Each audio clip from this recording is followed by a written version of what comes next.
having realised I was the hamster on the wheel, and I'd paid for the wheel as well, which was even worse. Yeah.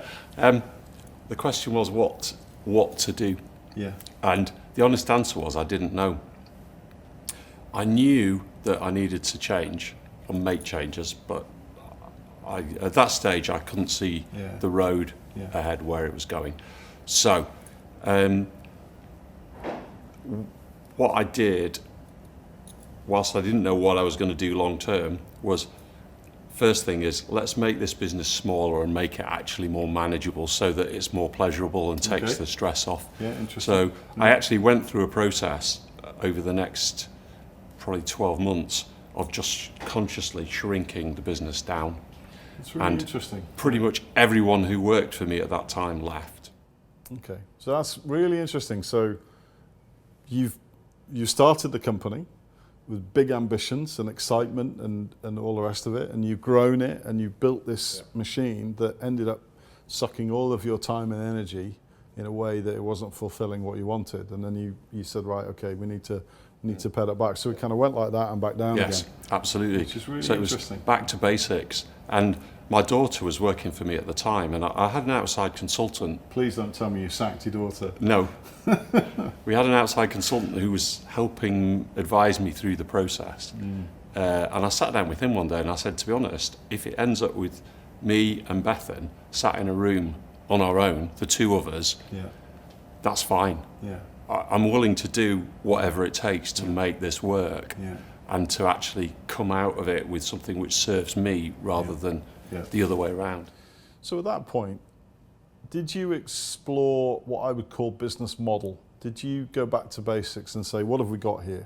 We've got a company, we've got people, and we've got a thing that we sell. Did you look at what that model was, how that worked as a process? Honestly, no. And that was, well, it was partly because at the time I didn't know enough about the right things. Okay.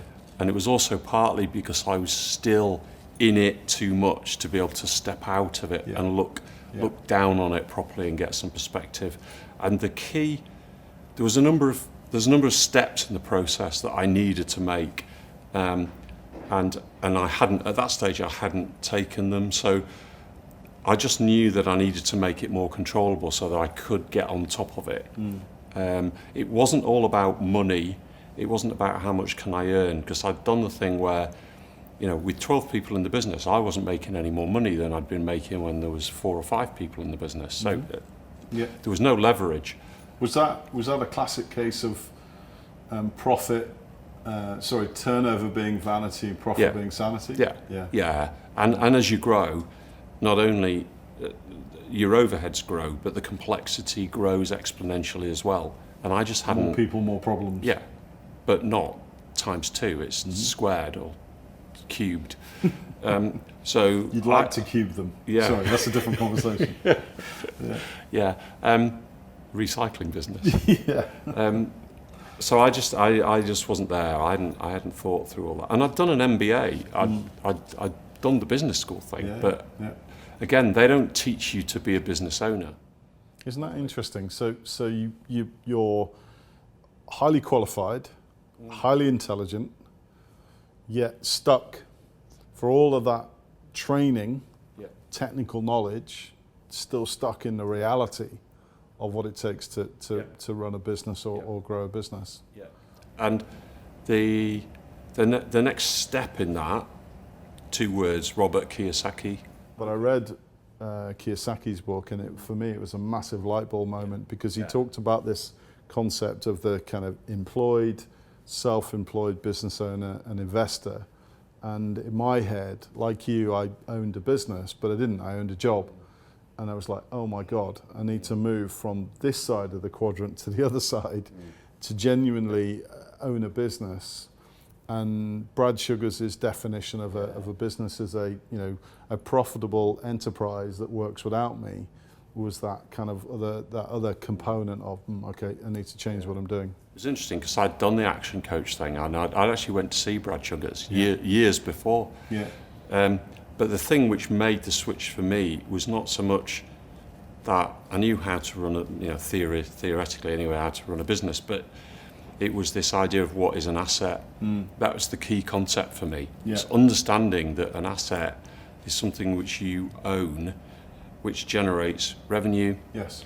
And if it isn't generating revenue, it's not an asset. Yes. And that's the thing in this idea that we all own houses, or a lot of us own houses, but your house is not an asset. People think it is, but it's not an asset. It's a liability, exactly. Yeah. And it was only when I read that book that I understood why. And so then I also got into this whole 4-hour work week thing as well around about that time. Tim Ferriss. Yeah, Tim Ferriss. And again, with him, it's about owning things which generate revenue. Yeah. Not entirely passively, but where there is leverage. And I suddenly realised this is the way, this is how you do it. But what I didn't know then was, for me, what that would be. Yeah. So that took me part of the way along the journey, but only part way. So I knew there were certain things I wanted, but it wasn't very clear. And this was actually the next step on the journey, was helping me with that mindset, and actually doing something about a growth mindset and starting to understand what that is. And what were the triggers then? What were the things that you read or listened to or heard that helped you to start to get clarity around that? All credit goes to my daughter. Okay. Because the situation I talked about went on for a while, but in early 2018, Bethan came home one day, or came to our house one day, and said, "I've bought you the best birthday present ever." And I went, "Okay. Sounds good." Yeah, I thought that. Chocolate cake. It sounds good. Yeah, sounds good. I said, "Oh, brilliant. What is it?" He said, "I've got you a ticket for an event." Okay. Fantastic. Yeah. What is it? Genesis. The what is it? Of Genesis. Yeah. Oh, if it had been. Yeah. So she said it's a business conference. It's a 5-day business conference, and it's going to change your life. Okay. Fantastic. Yeah. So I said, "Yeah, where is it?" "It's in Los Angeles." "Okay, in November." It's like, fine. Yeah. And she said, "And all you have to do is pay for your own flights and accommodation." I've got you the ticket. I've got you the ticket. So a lot of people would have gone, "I'm not bloody going to Los Angeles for 5 days in November to sit in some conference," because it's like, But when your daughter's bought you a ticket, even if you're going to end up having to invest significantly to take advantage of it, you do it, don't you? You do it. So I went. And who was that with then? JT Fox. Okay. It's not razzmatazz. I mean, it is.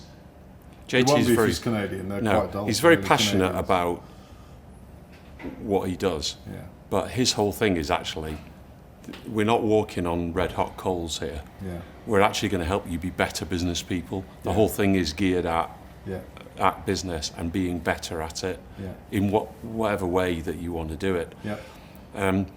So going along and seeing that in action and actually meeting what I call proper entrepreneurs and spending 5 days just completely immersed in that world was incredible. And actually Bethan, my daughter, and David, my son, came with me. The three of us did it together. And it changed all of us to the extent that at the end, I mean, there was lots of stuff you could buy. Most of it I didn't, but David and I, my son, did go and buy some coaching, and we actually sought them out and said, we want to do this, we want to buy coaching because clearly we need it. We're here, we want to be somewhere else. We need some input.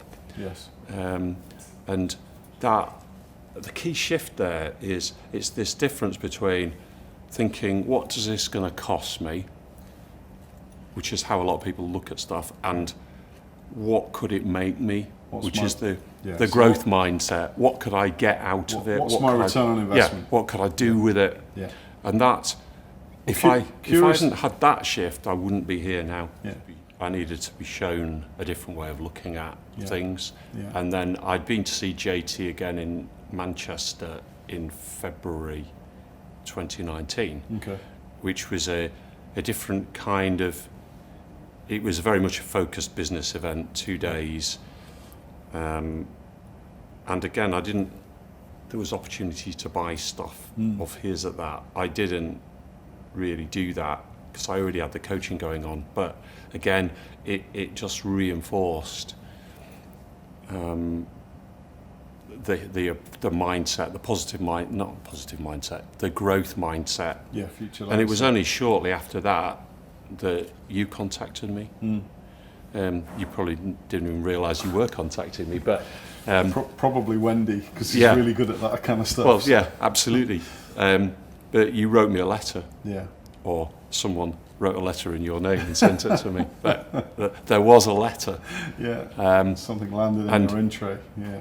Yeah. Well, it was on my desk. It was sitting in the middle of my desk. I'd been out. Yeah. Came back in. This thing was on my desk, and it's like, what's this? Opened it, and that letter changed my life.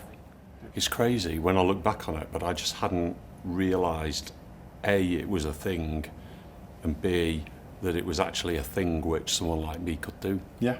And that's crazy because, as you said, I'm an educated person. Yeah. I've got lots of experience in business. I'd started my own business. Yeah. I'd done an MBA, and I still hadn't realised you could do this. Yeah, absolutely. And that's exactly what I went through. Exploring that idea as anyone can do this. Do you think that's true, or do you think there is a level of experience in business that is essential for you to be successful, or is it something that anyone can pick up a book and go on a course and do? What's your take around that?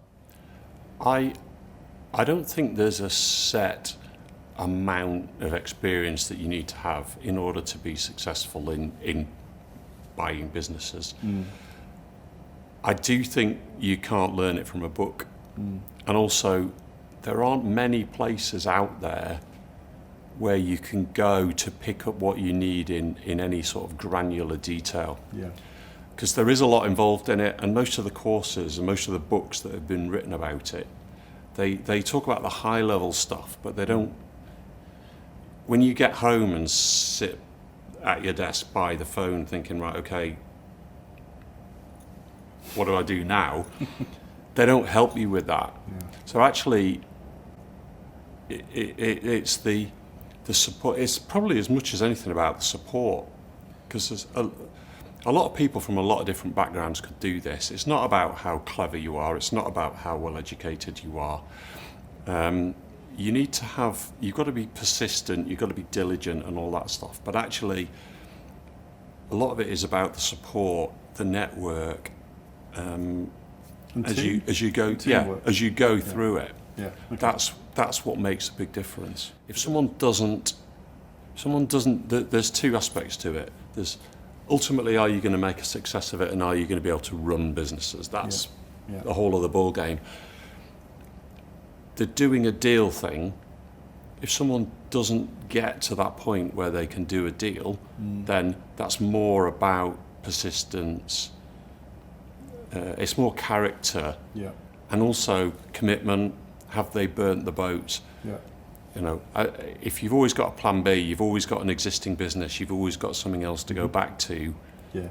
You don't have to do a deal, and there's always easier things to do than doing a deal. Yeah. Because actually, getting a deal to happen is difficult. Yeah, it is, absolutely. Yeah.